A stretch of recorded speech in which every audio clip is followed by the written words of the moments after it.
अभी मैं आपसे मूल्यांकन के टूल्स के बारे में बात करने वाली हूँ। टूल्स मीन्स यंत्र। जैसे क्या क्या हम लोग मूल्यांकन, आपको सबसे पहले बात पता है कि मूल्यांकन हमेशा होता रहता है। जैसे आपका विकास हमेशा होता है, ऐसा मूल्यांकन भी हमेशा होता रहता है। और मूल्यांकन के अंतर्गत ही आपका मापन और आकलन भी आता है। तो मूल्यांकन एक बड़ी चीज़ हो जाती है। मूल्यांकन के लिए हम लोग क्या क्या टूल्स यूज़ कर सकते हैं। जैसे आपने बहुत सारे ऑप्शन देखे होंगे, सबसे ज़्यादा पोर्टफोलियो पूछा जा रहा है। इसमें तीन चीज़ें सबसे ज़्यादा पूछी जाएंगी आपसे। एक तो पोर्टफोलियो, एक चेकलिस्ट और एक एनेक्टोडल। सबसे पहले हम लोग बात करते हैं पोर्टफोलियो की, जिसमें बार बार आपने प्रीवियस ईयर पेपर करे होंगे या अभी भी जैसे है। लेकिन अभी जो बन रहे हैं क्वेश्चन वो पोर्टफोलियो से कम बन रहे हैं, क्योंकि सारे बच्चे पोर्टफोलियो ज़्यादा पढ़ के जा रहे हैं। फिर भी पोर्टफोलियो, चेकलिस्ट और एनेक्टोडल में हम तीनों में अंतर आप आज डिस्कशन करेंगे। पोर्टफोलियो क्या होता है? बच्चे के साल भर के डेटा का रिकॉर्ड होता है। अब ये अलग अलग लैंग्वेज में आ जाएगा और डिफ्रेंशिएट आपको करना पड़ेगा। जैसे सबसे पहले एक लाइन में समझिए कि जो बच्चा है, बच्चे के साल भर के डेटा का रिकॉर्ड रखा जाता है। साल भर वो जो करता है, यहाँ पे सबसे बड़ी बात आ गई, साल भर जो करता है उसका डेटा का रिकॉर्ड होता है। और इसमें कौन सा डेटा रिकॉर्ड होता है? प्रोग्रेस के लिए होता है। इसमें उपलब्धियों को नोट डाउन किया जाता है कि उसने क्या क्या उपलब्धि कर ली है, क्या क्या एक्टिविटी। जैसे आप एक्टिविटी ऐਵੇਂ ही थोड़ी ना करा देते हैं कि कुछ भी मन आया करा दिया। एक्टिविटी कराने का भी एक कुछ मोटिव होता है। और एक क्लास में, अब क्लास 10th का बच्चा है तो उसको हम छोटी सी छोटी चीज़ें बनाने के लिए नहीं कहेंगे, जिग्जा खेलने के लिए नहीं कहेंगे। उससे हम ये बोलेंगे कि इलेक्ट्रिसिटी के कुछ उपकरण को कैसे क्या करना है, मैग्नेट वगैरह बताएंगे। और जो छोटा बच्चा है उसको हम जाके लैब में बोल दे कि जाके तुम केमिस्ट्री के प्रैक्टिकल कर लो, तो छोटे बच्चे से नहीं करेंगे। तो इस वजह से हमें हर क्लास का एक डिविडेशन होगा कि हाँ, ये इस क्लास के बच्चों को ये एक्टिविटी देना है और उसने ये एक्टिविटी कर ली है कि नहीं कर ली है। जिससे, और जब अगर जैसे कोई टीचर उसका ट्रांसफ़र हो गया, वो कहीं चला गया, या फिर बच्चा उसके मम्मी पापा खागम रहते हैं अदर, वो और कहीं चले गए, तो वो पोर्टफोलियो ले जाके ये दिखा सकते हैं कि बच्चे ने क्या क्या एक्टिविटी कर रखी है। तो इसमें बच्चे के साल भर के डेटा का रिकॉर्ड रखा जाता है और इसमें प्रोग्रेस या उपलब्धि के लिए होता है। इसमें क्रमिक प्रगति का ब्यौरा रखा जाता है, क्रमिक, एक क्रम से। अब ये नहीं कि भाई 4th क्लास का जो एक्टिविटी था पहले करा दिया और जब वो 10th क्लास में आया तो 3 क्लास का एक्टिविटी करा रहे। तो क्रमिक प्रगति का ब्यौरा होता है एक निश्चित समय अवधि में, मतलब साल भर में विद्यार्थी द्वारा किए गए समुचित कार्यों का संग्रह होता है। और फिर आता है भाषा का आकलन। भाषा के आकलन के लिए सबसे महत्वपूर्ण पोर्टफोलियो होता है, क्योंकि अभी 5 सब्जेक्ट है, 5 सब्जेक्ट में अदर आकलन के तरीके हैं। तो सबसे पहला एक जो भाषा का आकलन होगा उसमें सबसे महत्वपूर्ण तरीका पोर्टफोलियो का होगा।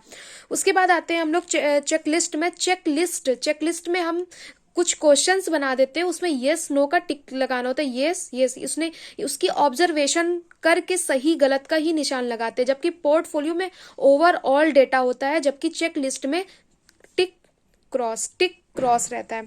फिर आता है हमारा एनेक्टोडल। ये कई जगह एनेक्टोडल ही लिख के आता है। इसका हिंदी मीन होता है घटना वृत्त, जबकि ये घटना वृत्त कभी नहीं लिख के आता है। हिंदी इंग्लिश में इसका नाम एनेक्टोडल है, जबकि हिंदी के पेपर में भी एनेक्टोडल ही लिख के आता है। इसमें क्या है कि टीचर के द्वारा हैंड रिटन सोल्यूशन दिया जाता है। पोर्टफोलियो में ओवरऑल डेटा लिखा जाता है, चेक लिस्ट में जो सही है उसको आपने टिक कर दिया और क्रॉस कर दिया। जबकि एनेक्टोडल में आप टीचर के द्वारा ये सोल्यूशन दिया जाता है कि ये बच्चा इस चीज में सही है, उसको ये अपनी नेचुरलिटी ये चीज रखनी चाहिए और ये चीज हटा देनी चाहिए, उसके अंदर क्या कमी है क्या अच्छाई है ये रखना है। और स्कूल में होने वाली दैनिक गतिविधियों के बारे में लिखा जाता है कि वो दैनिक क्या क्या कर रहा है। इस तरह ये एनेक्टोडल आ जाता है आपका। और ये मूल्यांकन हो गया। फिर मैं आपको थोड़ी सी बात करती हूँ सीसीई के बारे में।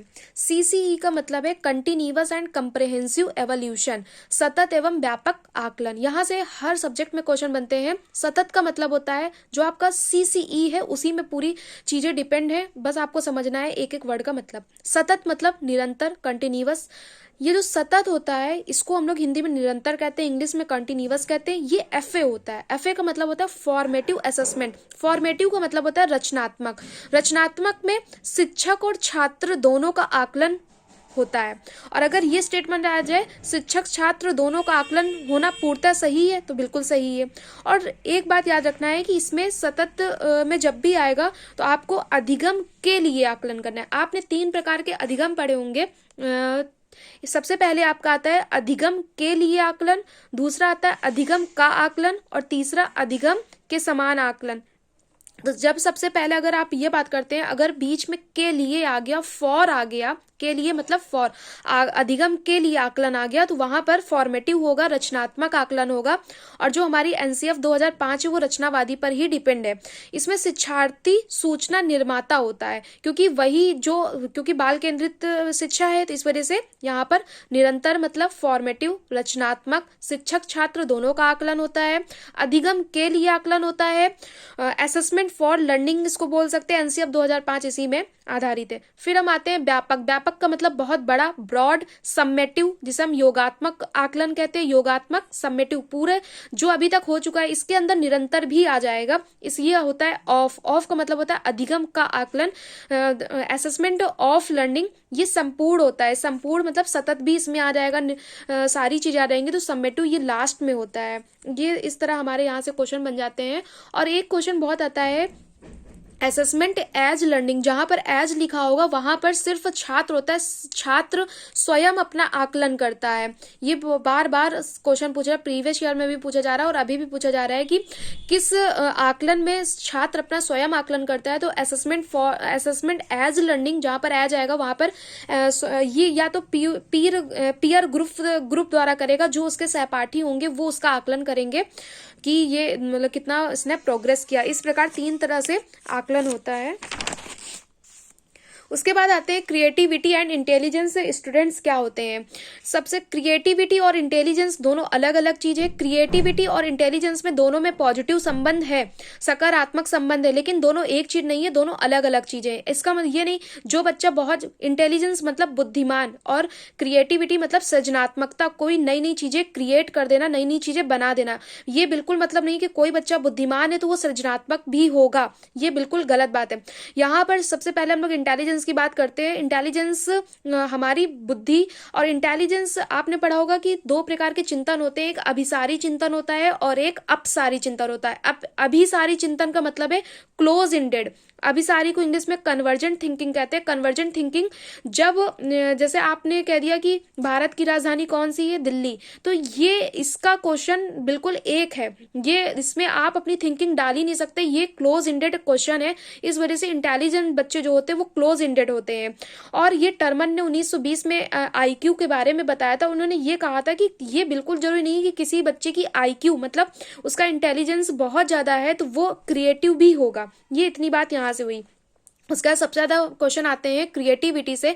क्रिएटिविटी का मतलब होता है सृजनात्मक बालक, सृजनात्मकता मतलब रचनात्मकता। इस तरह के बच्चे अपसारी चिंतन करेंगे। कन्वर्जेंट थिंकिंग होगी। अपसारी चिंतन का मतलब कि जैसे आपने किसी बच्चे को ऐसे लिखने के लिए दे दिया तो एज इट इज कुछ नोट करके नहीं लिखे, वो अपने भी कुछ थिंकिंग डालेगा कि हाँ इस अगर जहां पर वो अपनी थिंकिंग डालता है, अपनी सोच डालता है, वो अपसारी चिंतन होता है। और सृजनात्मक वाले बच्चे जैसे हमारे साइंटिस्ट होते हैं सृजनात्मक होते हैं, वो नई नई चीजें खोज के लाते हैं, ये क्रिएटिव आएगा। डाइवर्जेंट थिंकिंग आएगी, अपसारी चिंतन आएगा। ओपन इंडेड क्वेश्चन इसके अंतर्गत आते हैं। ओपन इंडेड मतलब जैसे ऐसे या फिर लॉन्ग क्वेश्चन जब यह भाषण कोई दे रहा है, इसमें हम इसको 4 तरह से फफोई बोल सकते हैं। FFOE। क्रिएटिव बच्चों में फ्लुएंसी होती है, धारा प्रवाह होता है, वो बोलने में बिल्कुल नए नए शब्दों का मिलान करके वो धारा प्रवाह वक्ता होते हैं। फ्लेक्सिबिलिटी होती है, लचीलापन भी उनपे होते हैं, और वो दृढ़ निश्चय भी होते हैं। ओरिजिनल होते हैं, वो बार बार बदलते नहीं है। उनके जो उद्देश्य होते हैं वो पहले से तय होते हैं कि मुझे ये करना है, वो बार बार इधर उधर पलटते नहीं है। एलाबोरेट, वो हर चीज को ब्रॉड तरीके से देखते हैं, ये नहीं कि बस देखा इग्नोर कर दिया, उनके लिए हर एक चीज महत्वपूर्ण होती है। इस तरह ये क्रिएटिव बच्चे आते हैं। Thank you so much.